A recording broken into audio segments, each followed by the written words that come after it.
کل نفس ذائقۃ، ہر نفس کو نفس مرتا ہے، نفسانیت مرتی ہے، روح نہیں مرتی، روحانیت نہیں مرتی، نہ روح کو موت آتی ہے نہ روحانیت کو موت آتی ہے، نفس کو موت آتی ہے، نفسانیت کو موت آتی ہے۔ تو اب اگر کوئی چیز دنیا میں رہ کر کے اپنے کو نفسانیت سے دور کر لے اور نفسانی خواہشات سے آزاد کر دے، یعنی تو جتنی مرنے والی چیز تھی پہلے ہی مر گئی۔ دنیا سے دل جب اٹھ گیا تو دنیا چھوٹنے والی تھی پہلے ہی چھوٹ گئی۔ ساری دنیا کی خواہشاتیں جب ختم ہو گئیں تو یہ تو ختم ہونے والی تھی پہلے ہی ختم ہو گئی۔ تو وہ لوگ بڑے اچھے ہوتے ہیں جو دنیا میں تو رہتے ہیں مگر دنیا کے نہیں رہتے، دنیا میں رہتے ہیں مگر دنیا کے نہیں رہتے۔ تو انہوں نے گویا اپنے نفس کو مرنے سے پہلے ہی مار دیا، اسے مرنا ہی تھا تو اسے پہلے ہی مار دیا۔ تو بڑے آپ کہیں گے یہ کیسے پتا چلے کہ دنیا میں رہتے دنیا کے نہیں رہتے، یہ کیسے پتا چلے گا؟ ہے باریک بات اور اس کا سمجھنا مشکل ہے اور سمجھانا بھی مشکل ہے، مگر ایک موٹی سی مثال سے میں بتاؤں۔ دیکھیے اگر آپ کو ایک زبردست کوئی چیز مل جائے جو بے حد خوشی کی بات ہو، آپ کو کروڑوں ڈالر مل جائے، تو اپنے دل کو آپ دیکھیں کہ دل کے اندر اس کے ملنے سے غیر معمولی مسرت تو نہیں ہوئی، دل بہت زیادہ خوش تو نہیں ہو گیا؟ اگر آپ کہتے ہیں کہ نہیں کوئی خاص بات نہیں پیدا ہوئی، دل کے اندر کوئی خاص بات نہیں پیدا ہوئی،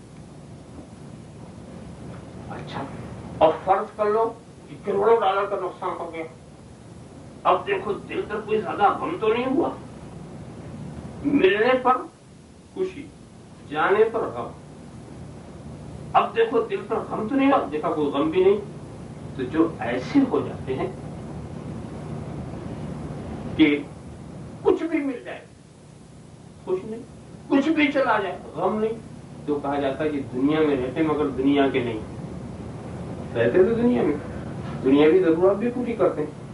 اور یہ مقام بڑی مشکل سے حاصل ہوتا ہے جس کا رب کا قدر ہو جائے اور جس سے دل سے دنیا کی محبت نکال وہ خود لے، اس لیے کہ یہ تو ایسی دلدل ہے کہ جتنا ہاتھ پار مارو تو دھنستے ہی چلے جاتے ہیں، اس میں سے نکلنا بہت مشکل ہوتا ہے۔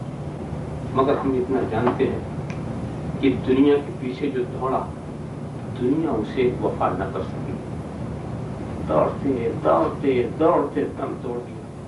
سکندر خوش نہیں ہے لوٹ کر دولت زمانے کی، اور قلندر مائے ہستی اٹھا کے رقص کرتا ہے۔ ایک وہ جو سب کچھ خدا کی راہ میں خرچ کر کے خوشی سے پھولے نہیں سماتے، ایک وہ ہے جو سب کچھ جمع کر کے بھی مزید جمع کرنے کی فکر کے اندر رات و دن پریشان رہتے ہیں۔ آپ خیال کیجیے واقعی دنیا کا ہم نے یہ دیکھا ہے تو یہ بزرگان دین نے کچھ نادانی نہیں کی۔ حضرت ابراہیم ابن ادہم نے سلطنت چھوڑ دی، مخدوم سلطان سید اشرف جہانگیر سمنانی جو ہمارے جد کریم ہیں، انہوں نے سمنان کے تخت کے بادشاہ تھے، بادشاہ چھوڑ دیے، چلے آئے کچوچا شریف کے اندر ایک درویشانہ زندگی۔ تو یہ لوگ کچھ نادان نہیں تھے، ہم تو دنیا کا مزاج ہی دیکھتے ہیں کہ جو پیچھے دوڑتا اسے ملتی نہیں اور جو منہ موڑ کے بھاگتا اسے چھوڑتی نہیں، اسے چھوڑتی نہیں، کتنا بھی بھاگو اسے نہیں چھوڑتی۔ سکندر دوڑا اسے نہیں ملی، دوڑتے دوڑتے وہ ہلاک ہو گیا۔ اکبر اعظم دوڑا دوڑتے دوڑتے ہلاک ہو گیا، نہیں ملی۔ ہٹلر دوڑا، مسولینی دوڑا، نیپولین دوڑا، چنگیز دوڑا، ہلاکو دوڑا، جو جو اس کے پیچھے گئے نہیں ملی۔